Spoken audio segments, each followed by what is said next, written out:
This is the Minnesota Youth Alive podcast, where we talk about empowering the church to reach students at their school and in their community. Thanks for joining us, and I hope you enjoyed today's episode. Hey guys, welcome to the Minnesota Youth Alive podcast. We are here at NYC, Minnesota Youth Convention, and we have Manouchka Charles with us.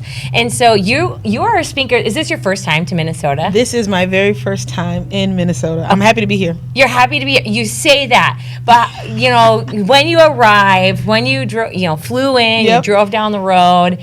What's your thoughts? You can be honest with us. These are my honest thoughts about Minnesota. Yes, go for it. There were beautiful trees, and the fall foliage was just like something I don't get to see anymore. I'm from New York originally, but I live in Miami, so we don't get to see the leaves changing and the colors. So we were driving through, and I'm like, oh, nature. And so it was great. I love it. I love it so far. That's awesome. And you know what? I'm really, really happy that we have some warmer weather here for you this weekend. Thank so God. It's good. It's not like we were like 11 degrees a couple days ago. Yeah. So the Lord showed up. God knew I couldn't take it, but I did buy a fur coat for this situation. So I want you to wear it. I want to see it. I will. I'll be wearing it tonight. Okay. Awesome. Well, okay. So now we've just seen you. This is our first time being able to ever hear you. Yeah. Some people have never met you or heard your name before. Yes, yeah. So fill us in. Who is Manouchka? What do you do? You're a staff pastor at VU Church in Miami. I got to make sure I get all the words right. Yeah. Okay. So tell us a little bit about yourself. Yeah, I am part of the pastoral team at VU Church in Miami. Our church launched about 7 years ago, and so we're a church plant really in the heart of Miami. But originally, I am from New York, from Brooklyn. Grew up, born and raised in Brooklyn.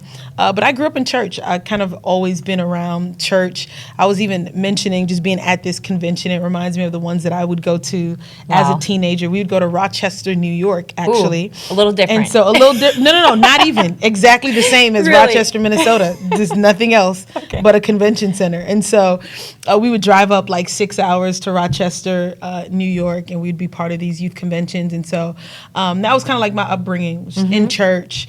Really just loved all things church and the people that I was around. I think just like the community, the friends, there were things that I didn't fully understand about God, but I knew I loved my friends and I loved being around them. And so I think just like being around people was just like a really big thing that shaped just who I was and my faith. And so grew up in New York, really thought that I was going to kind of go into the hospitality field, went to school for hospitality. Wow. Studied really food and beverage management. Like I wanted to be in the restaurant business. And somewhere along the lines, I was like, oh, what if I go to like an internship for ministry? And so I moved to Miami to do a 1-year internship. Okay. And that was kind of the plan. I was like, all right, I'm going to be in Miami for 1 year. It's close. It's 2 hours on a flight. Like, I'll do that and I'll move back to Brooklyn. That was always my intention and my plan. I moved to Miami, and really even while I was still there, I had every intention to not stay. Like people would ask me all the time, like, are you staying in Miami? I was like, no. Like I love you, but I don't want to stay here. Yeah. But towards the end of that year, our young adult Pastors Rich and Don Cherie, they announced that they were starting a brand new church called VU. And I was like, you know what? I don't want to wonder what it would have been like if I stayed. And so I was like, you know what? I'm just going to stay. If I don't like it, I'll leave. That was kind of like my whole thing. I was like, I'm going to stay. I'm going to join this launch team, and I'm going to see what happens. And I stayed, and Miami just became home for me. It became the place that I called home, and got on staff about 1.5 years after our church launched. I've had different roles since, but it's just been beautiful to be able to watch something start from the ground up, to be a part of a community, the friendships that I've been able to gain through this, the leadership skills, just all of it that I've been able to learn over the past 8 years have been a great blessing. So that's like in a nutshell a little bit about me. So the church that you're part of, VU, how long? They've been there 7 years? 7 years. We celebrated 7 years in September. Wow. So just explain really quick, what's the growth that has happened at VU Church in the last 7 years? From what did it start like 7 years ago the first time to today? Yeah, I think our core team started about 12 people, a few families, some different people joined together. We would literally be in our pastor's living room, and we would kind of talk about just what we felt like God was calling us to do and what we wanted to see in our city and how we felt like God has called us to love our city. And so it started in a room full of 12 people, and now we fast forward 7 years ago. I guess you can count the pandemic. Things have changed through the pandemic. But now we're seeing about 4,000 people on a Sunday Wow. between 2 different locations, 5 or 6 different services that we have throughout our church. So we've just seen the growth, and it's great to celebrate like the numerical growth and the quantitative growth. But I think there's also been so much growth just personally for me and just relationships and community. I think that's the biggest thing about our house is like, okay, we want to build community. We're not just trying to build a crowd. We're not just trying to get people to get in a room, but we actually want to build community. And so being able to build community, being able to build people who are growing and maturing in Christ has been just really our mission and our goal. And we've seen that happen over the past 7 years. Yeah. Well, 2 things you said that really stuck out to me was, first, I think many people, God's given them a vision, like you talked about the pastors that said, hey, we feel called to plant a church. And maybe they saw the end or what they wanted to see, but where it starts. And not getting discouraged in the start. The start is small. And then you also said you weren't there to collect a crowd, but to really care for people and build relationships. And I think that in ministry and in life, if you're there to build a crowd, people realize it very quickly. And it can rise fast, but it can also fall fast. But when you're there to build it with relationships, that's where people stick and lives are changed. And so that's really, really cool. All right, so last night we had you here sharing a little bit about just some stories and things. You shared about an accident that had happened to you. Okay, so when you started talking, I didn't think it was going to be that crazy of an accident, and then it got really big. And so for anyone maybe who wasn't here at Youth Convention, could you share that story? And my question would be, what was it like in your faith walking through that? So just share it first. Yeah, for sure. So in 2018, February 2nd, 2018, actually, I was on my way to Tulum, Mexico for a wedding. A friend of mine, one of my dearest friends, Mariana, and I, we got into a little cab situation to get to our hotel. And probably about 15 minutes away from our hotel, I hear this thud. And I'm like, is this real? It was one of those things where I was like, I'm not sure if this is real or not. Is this real life? And in that moment, I remember somebody opening up the van door, picking me up for some reason, put me on the side of the road, and I was just kind of screaming out in pain. I was just like, wow. I was like, okay, what is happening? And I just prayed a simple prayer. I was like, God, I don't want to die. It's all I could have the strength to pray. And really what happened over the course of that time, got to the ambulance and got to the hospital, and my friend Mariana had a broken back, and her back was completely swollen, and so all the doctors had kind of put their attention on her. My injuries, you couldn't really see them, they were all internal, but I was screaming out in pain. And thankfully I had different friends that were actually already in Mexico that had came to the hospital, and they were like, hey, she's not okay, a doctor needs to see her immediately. And so after my friends pretty much yelling at the doctors to see me, they went to see me, and they were this hospital was a mission field, honestly. They were just it had outdated things. It was just not a good situation. When they finally checked, they realized that I had all these internal injuries. My spleen had ruptured. And so they were like, all right, your spleen is ruptured. And really one of the last things I remember them saying is you can live without your spleen, but we have to go into surgery right now. And I was just like, what? I had never had a surgery in my life before. I'd never it was just one of those things I was like, I can't believe this is oh my goodness, right now happening. And so, so literally they cut clothes off me, and they go into this surgery. But in the middle of the surgery for my spleen is when they realized I had all these other injuries where my diaphragm had been bruised, and my lungs, all of these things, everything internal bleeding. And so that's when they needed to transfer me to a better hospital. And so they kind of wrapped me up in this thing. I looked like a mummy. And I only know because of photos, and they drove me to another hospital, and they had a second surgery in that other hospital in Cancun. And really, it was all about my body just healing from those surgeries, and them trying to see if my body would function on its own. And so I was in a coma for 10 days as they were just waiting every single day to see the progress of how my body would respond and react. And so after 10 days I woke up, and I kind of was confused. I had no idea all that time had passed. I had no idea all the things that were happening. I remember getting into an accident, but it was just all the things that had happened in between. Family and friends had flew in, my pastors had flew in, people were just not sure. Every day the doctors would either have good news or bad news, but none of it was okay, she's going to be okay. It was more hey, we actually don't know what's going to happen. And so, after those 10 days, woke up and recovered in the hospital for a bit, flew back to Miami, had doctor's appointments in Miami. They wanted to obviously check certain things because everything had happened out of the country. And so one of the checkups that I had, a doctor was like, I went through some like x-rays and the doctor was like, you have a broken back. And they had missed the broken back because I had been lying flat for so long, and they didn't do certain checks that they would have normally done. Because like my doctor was like, yeah, I would have probably checked if your back was broken with just the injuries that you have had. It was like, that's just like common practice. But we were in a different country, different situation. Yep. And so, so ended up having to get back surgery in Miami and kind of really spent 2018 just recovering from that. And I think in that season of life, it was like, one, the faith was, I made it through this thing, because there was a possibility that it was a very hard season, but I was like, okay, I didn't die. And so that was one of the things that I was like, I can have faith because I'm in a situation where I'm like, it could have went another way. It could have, I could have been paralyzed. I could have been dead. I could have been this, all the list of things. And so when I looked at the situation, although it wasn't ideal, I was like, okay, no, God has been in this. And so I think just like, for me, it was like little by little trying to continue to hold on to my faith and not lose it. Because there are lots of reasons why I could have been like, oh man, like I'm discouraged. Like, God, why'd you let this happen to me? God, why was this me? Like, why did I have to go through this?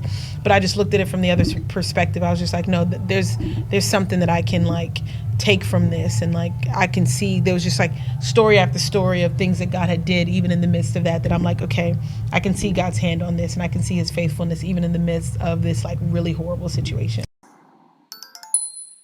So one thing you mentioned was just that trying to keep going through a period of time, a season in life where there were constant like things coming up. For sure. Like once you felt like you overcome one thing, another thing was coming up. And I think that's really common for adults and students out there to be in a season of life where it's this constant feeling like there's adversity coming at you over and over again. And so what was one discipline or one thing you had to do in that season to remind yourself? Because you said, I knew like I was going to learn something out of it. God was trying to teach me. But weren't there moments where you kind of doubted it and it came back, all the thoughts, all the doubts? So what helped you get through that? Yeah, I would say there's a few things. Community was a big thing. Like for me, my house was probably in that season of life, my house was never empty. Like my mom moved from Brooklyn to be with me for like a 6-month period, but just like on rotation, there were just constantly people in my house, whether it's friends or family, just like surrounding me. I had just people who just wouldn't let me be alone or wouldn't let me, fight it by myself. And so just being around community, I think even like my family from New York was just like, what, your church is amazing. It was just like, people was like around the clock, whether it was like cooking or cleaning or what helped me with all the things that I no longer could do. It was just like constantly friends. They literally had a schedule, and even as like even as I was getting better and like I didn't need like round the clock assistance, there were still people who would pop up and like, even like, oh, I want to spend time with your mom, or I want to spend time with just you. So it was just being around community, I think, was a great thing, and not just like isolating in that season. And then journaling and writing, and just like writing my thoughts, and just kind of taking time to actually mark the moments and like mark the progress, and to look at it and like, okay, like I'm not where I was 2 months ago. There has been improvement. And sometimes if you don't like track the progress, it doesn't seem like there has been any improvement. So it was me looking back like, oh, 2 months ago I couldn't do this. Now I can do that. And so it was taking notice of all the progress that was happening, and just staying in community and staying around people. Wow, two very powerful things that sometimes we pull away from in those moments. So I think that's awesome. All right, so you're here, you're a speaker. You don't just speak to students, you speak to people of all different ages. But so when you do speak to students, what do you feel like is one of the main struggles that you see out there as you go around speaking and talking to people? I think with students, it's very layered, and there could be a wide range of different things, but I think the main thing, and it might be the main thing that I would think about when I was that age, but was just like purpose. So like, okay, what am I supposed to do? Who am I supposed to be? Like, and so I think being able to speak purpose into a generation at this age, for them to believe that they actually matter, for them to believe that there is actual purpose on their life, that God has called them. Now they can deal with the other part of this, like all the other things, because there's other things attached to that. There's depression, and there's anxiety, and there's the pressure of school, and the pressure of friends, and the pressure of relationship. But if I have something rooted and I know, oh, my life actually has purpose, everything can stem from that place of purpose of like, okay, I'm different. I don't have to be the same as everyone else, and I don't have to have it all figured out now at 16 or 14. And sometimes I was talking to some students, and it's like them feeling like, especially there's times where people can prophesy over a student and tell them that they're called to ministry, and then at 14 they think that they need to know everything that there is to know. Like, okay, now I need to know how to be a preacher and a pastor and a leader. I'm like, no, you just need to know how to be 14. Yeah. And you need to just learn how to walk in the dailiness of, okay, yeah, God has called me to ministry and God has called me to this, but he's also called me to right now. So what can I do in the here and now? I can just be who God has called me to be. I can learn how to just be with God before I do anything for him, before I get the stuff from him. I can just learn, like, all right, I just want to be with God. And that is my purpose. That is the reason why I was created, to be with God. And so if I can understand my purpose, aside from not purpose being what I do, or who I am, or a title, or some kind of gifting, but the purpose is, okay, I'm called to love God. I'm called to be with God, be in community with God. All the other stuff will work itself out, but I have to have a foundation in that. Okay, so you said you grew up in the church. Yes. All right. So did you see yourself doing what you're doing today? No. Because you talk about purpose, calling. So what was a moment where it was like, this is what I feel called to do, maybe? Yeah. I think at some point going to youth and being a part of it, it was like, all right, I'm having fun, but I wanted to know a little bit more. And so that's the reason why I decided to go to the internship. But I wanted to go to the internship not to really be in full-time ministry. I just wanted to learn more about God. Like, my intention was like, I just want to learn more about God for myself. And I found that as I learned more about God for myself, that I started to feel like a tug or a pull. And it was more so people just calling out different things that they would see in me, like, hey, I think you can do this, or I think you can do that. And I was like, all right, let me lean into that a little bit more. And so I think it just like my pastors would just like empower me and be like, hey, like, I think you're called to preach. I think you're called to teach. And so I think the first time I preached, I was like, oh, maybe I am called to this. And so it kind of was one of those things where I didn't always like think that I would be a preacher or desire it, but just along the journey, I was like, okay, I see that there's some kind of grace on this thing. Wow. Let me continue to lean into what I feel like God's asking me to do. And so, okay, so how long have you been speaking and preaching? I would say 6 years or so. Wow. 6 years, probably like after the first year that we launched our church, I preached my first full sermon. Year 2 of our church, so that would be 6 years ago. Okay, so you got up in front of almost 4,000 students yesterday, teenagers. Crazy. And maybe that's normal for you at your church to get up in front of thousands. No, we don't have 4,000 students in our church. So are there some insecurities that come out of you, like when you hop up in front of this many people or when you get up to speak? Yeah, because you especially when you're speaking in different places, like when you don't know who's in the room, it's like, okay, will this connect? Will they connect with me? Like I know who my audience is when I'm back at home. I know who I'm speaking to when I'm at church. But will it connect in a different place, in a state that I've never been to, and to people that I've never met before? And so I think some of that can rise up like, all right, am I the right person for the job? Or, will this connect? Will this resonate with them? Is this even helping them? So it's like all these things that can come up like, all right, what I'm saying even, does it even matter? Do they understand it? And so I think all these things can come up with like when speaking to a new audience, to students, to just different people, you're just like, okay, we're just going to go for it and pray that it resonates. But you always think in the back of your mind, like, all right, like people always like, how did it go? Like, I don't know. Ask the people. I have no idea. I hope it went good, Yesterday, you did something that I've never seen a speaker do before, and that was students would come to you afterwards and just meet you and get to know you and share maybe something that God spoke with you. And the line was long, very, very long. It's because I was talking too much. No, but you're so personable. And what I want to say and speak to is like, man, you met students, you spoke something into their heart. And so I think that so many people, we have all these insecurities and these thoughts of like, am I enough? Yeah. And sometimes we forget like, God's created us for this moment. Yeah. Like we wouldn't be, if we're walking in him and walking in his purpose and his plan for our lives, like he's already given us everything we need for those moments. And to see this hallway just filled up with students who wanted to meet you, share what God is doing in their life or questions they have with you. And I mean, it was like hours probably until you were out of here. So I don't know if you regret that. But it was so cool that you just took time to care about students. And so your heart is so real and so genuine. And honestly, we're so blessed to be able to have you here in Minnesota. And I hope I hope the weather stays nice while you're here and stuff. But one other question I do just have for you really quick is for any student out there that's thinking, okay, I don't know about this God thing. Like I'm just having these moments of doubts of like, is this thing real? I thought it was real. Maybe I felt God, but I don't feel him anymore.